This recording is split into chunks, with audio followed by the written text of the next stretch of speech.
Hello, this is Brian J. I'm signing on to my channel. I got great news, big news. Valentina Shevchenko is a beast. She just shocked the hell out of me. I mean, she was always great at 125 in Muay Thai, but I didn't know how she would look in MMA.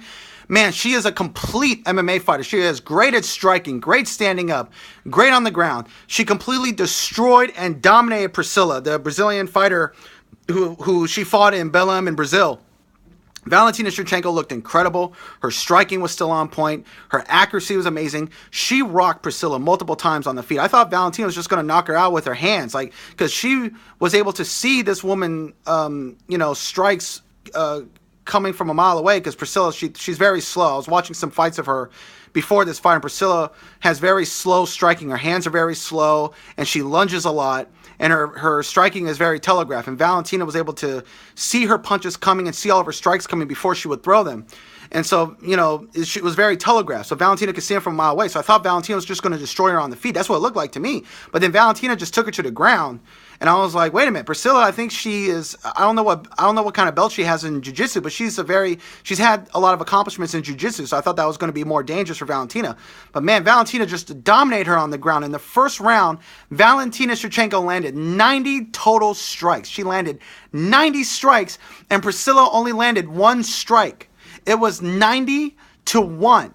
And Valentina threw 100 strikes in the first round. She landed 90. She landed 90% of her strikes. The striking accuracy in the first round was insane. It was clearly a 10-8 round as far as I'm concerned. It was the most one-sided round that Valentina's had in her career probably. And then the second round, Valentina was dominating her on the feet again, and then she took her down. I was like, man, why is she taking her down? She's just trying to get a submission? I'm like, she's piecing this woman up on the feet. She could get a TKO, but she took her to the ground. She beat the hell out of her, took her back, and she submitted her with a rear naked choke. But what was crazy about it is that Valentina didn't even get a body lock when she did a rear naked choke. She got her from the side. Valentina submitted Priscilla from the side of her body. She didn't have her back when she choked her out with the rear naked choke. It was incredible. It was a great submission, great and dominant performance by Valentina Shevchenko. And look, I love Nico Montano. I think Nico's a great fighter. I'm going to be rooting for Nico, but I'm sorry. I think Valentina Shevchenko is going to destroy her. I think she's going to dominate her. I think Coach Shelton Harrison, he was right. He said that Valentina was going to be a different fighter at 125 pounds.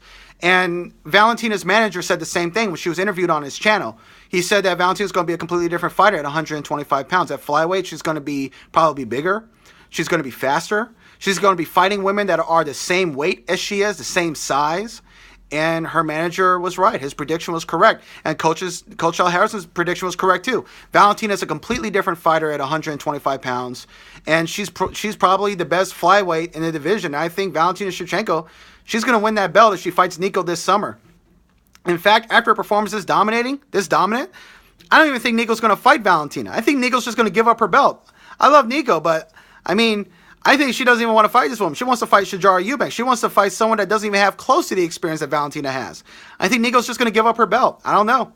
I think Nico's either going to give up her belt, get stripped, or she has no choice but to fight Valentina this July or in August. Either July or August, Nico will have to fight Valentina Shevchenko. She has no choice now. She has no choice. Valentina's going to fight for that title.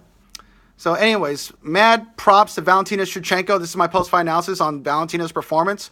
She was incredible. Valentina is still an amazing fighter. She's probably even better at 125.